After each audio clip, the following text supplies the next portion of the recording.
Hey, my name is Mike Acosta from ADSR Sounds, and in this particular video, we're taking a look at our brand new Cthulhu presets pack titled Airwaves, Artist Chords, and Melodies.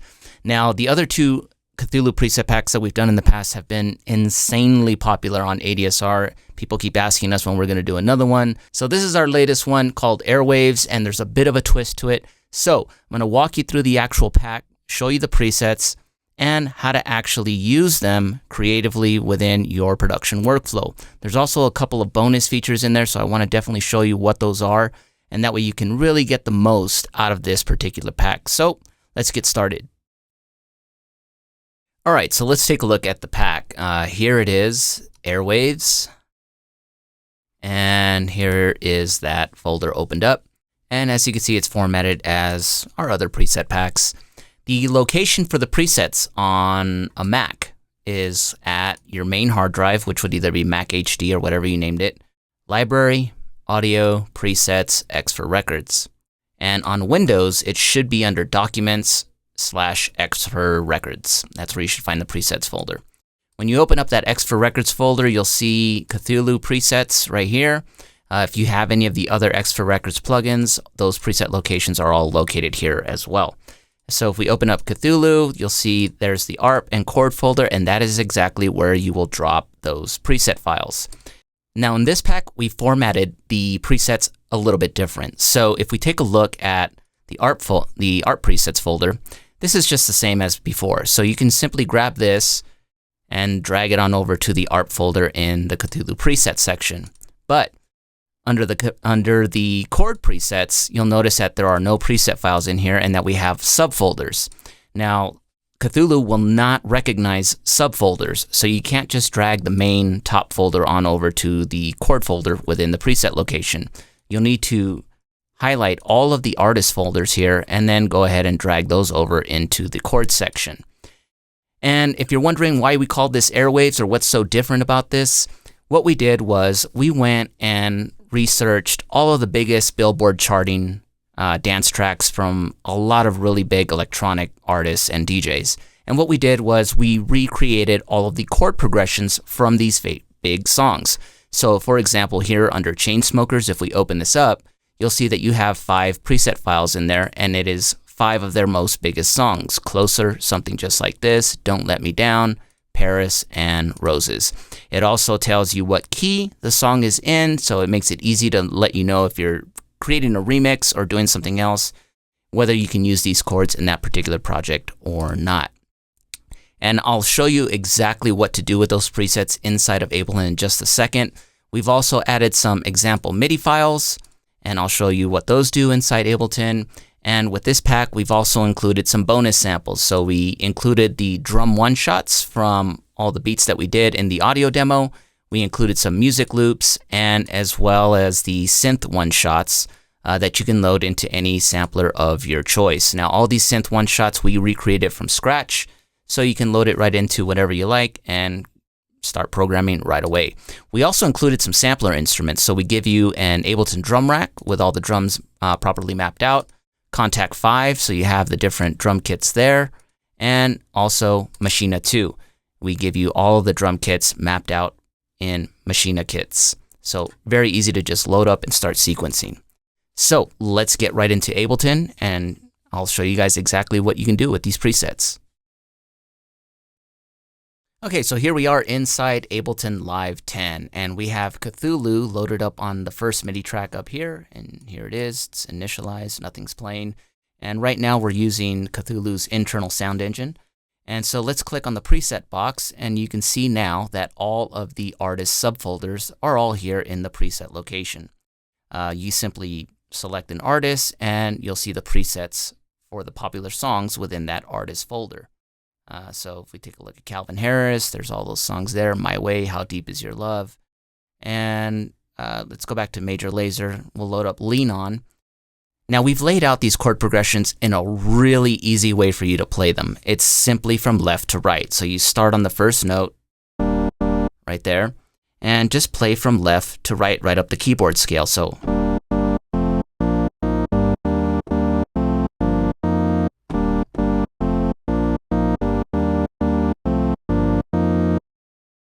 And so you have the chords there. Same thing if we choose another one. Let's see, Don Diablo, Momentum. It's a really great track. So let's say with Momentum, you know, when it gets to that breakdown right here, right now.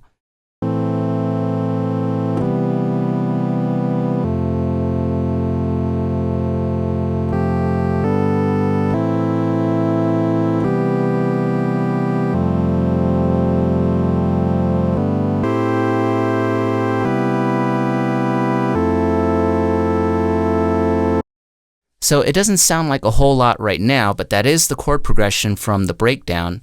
But the great thing with Cthulhu is when you have these preset files, what's really great is that you can assign this to whatever synthesizer you like. So we have Avenger here, and we're going to load this up. And there is the VPS Avenger. And all you need to do is right here into this section where it says All Ins, we want to select Cthulhu. And right here under Post Effects, select Cthulhu again, and we will now switch this over to In.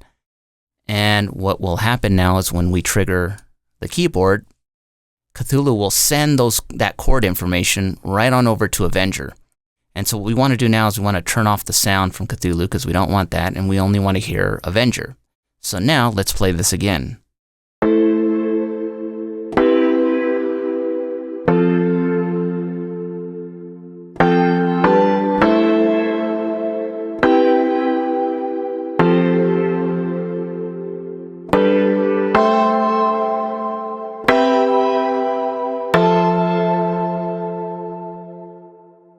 So pretty cool. But the great thing is that, of course, for remix purposes or any new song that you may be working on, you already know that this particular chord structure works because it's a really big song. But now you can play the chords in a different pattern.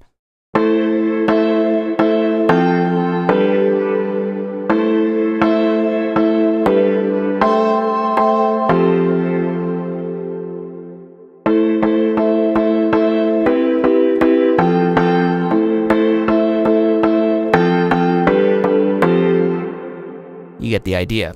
So it gets really fun when you start playing them in different patterns and again experimenting with different chord progressions from different artists for maybe a different style of music that you're producing. All right, so let's find another artist that we can use. So let's take a look at Zed and let's look at Stay the Night. So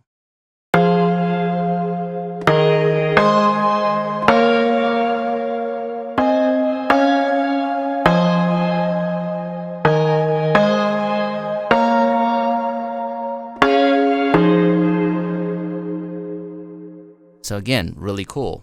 You have the chord progression there from the breakdown, but again, you can go and replay these in a different order.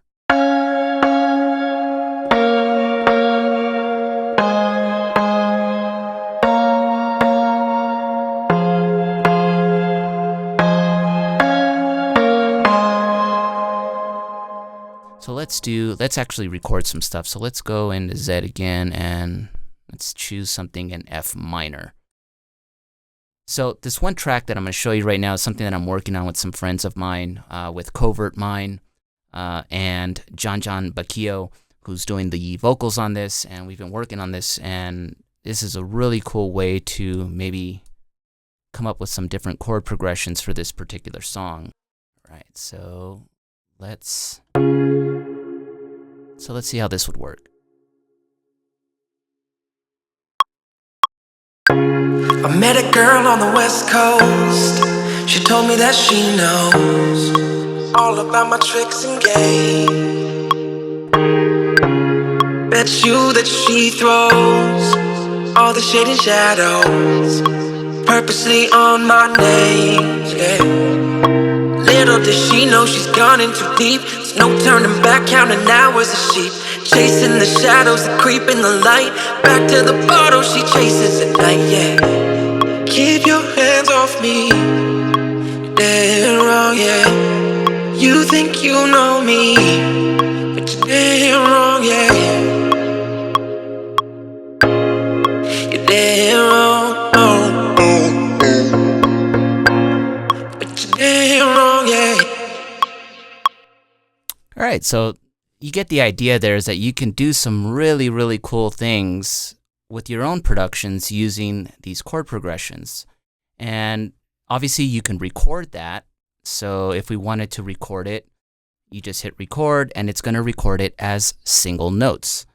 So for example, I have the file here. So let's say we wanted to bring that up. And so you can see they're all single notes.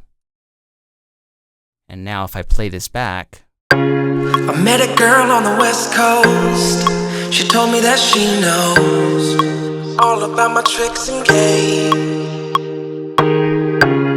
Bet you that she throws all the shade and shadows purposely on my name. Yeah. Little did she. All right, so the next thing would be is, okay, how do we record that as actual chords onto the Avenger track? Really, really simple. So all we do is we engage Avenger here, and we just hit record. I met a girl on the West Coast. She told me that she knows all about my tricks and games. Bet you that she throws all the shade and shadows purposely on my name. Yeah. All right, so you can see it's pretty simple to do. And now we actually have the chords here. So we can double click on that. And now in the piano roll edit, we can make adjustments to things. We can change velocities. We can shift notes around, change the chord structures around. There's so many different things that you can do with this that make it really useful for your own original music productions. And obviously, if you're doing remixes, bootlegs, I mean, I do a ton of remix bootlegs myself when I DJ out, and I'm not, obviously they don't get released publicly. These are just things for me to play personally, so it's great to have this kind of stuff because you can easily recreate the chord progression from a song by using other synths, and it saves you a lot of time. You don't want to spend a whole lot of time trying to figure all this stuff out. So it really expedites the process for that kind of thing. Now, the other thing that we have included with this particular pack is something that I mentioned earlier about the MIDI examples. So let me just delete this really quick. So you'll see that you'll have in the MIDI examples folder, you'll see two similar MIDI files. One will say Chainsmokers Just Like This Cthulhu MIDI, and the other will say Chainsmokers Closer MIDI. And obviously you can see here what that means. When we first record the progression that we want, it's single notes because that's the way Cthulhu works. It's a single note that triggers it. And so you record those single notes and you can play it back and it triggers the other synth. But once you want to actually apply, that recording and actually create the actual MIDI chords, then you'll record it onto the actual synth track and that's what generates the actual chords. So what we do is we give you both. We give you this file here, which is the progression of how to properly play it. And we also give you the chords. And that's what those MIDI files are for. So again, it just gives you a bit more flexibility in terms of what you can do with them. Again, we just wanted to provide as much as we could to really get you the most out of this pack.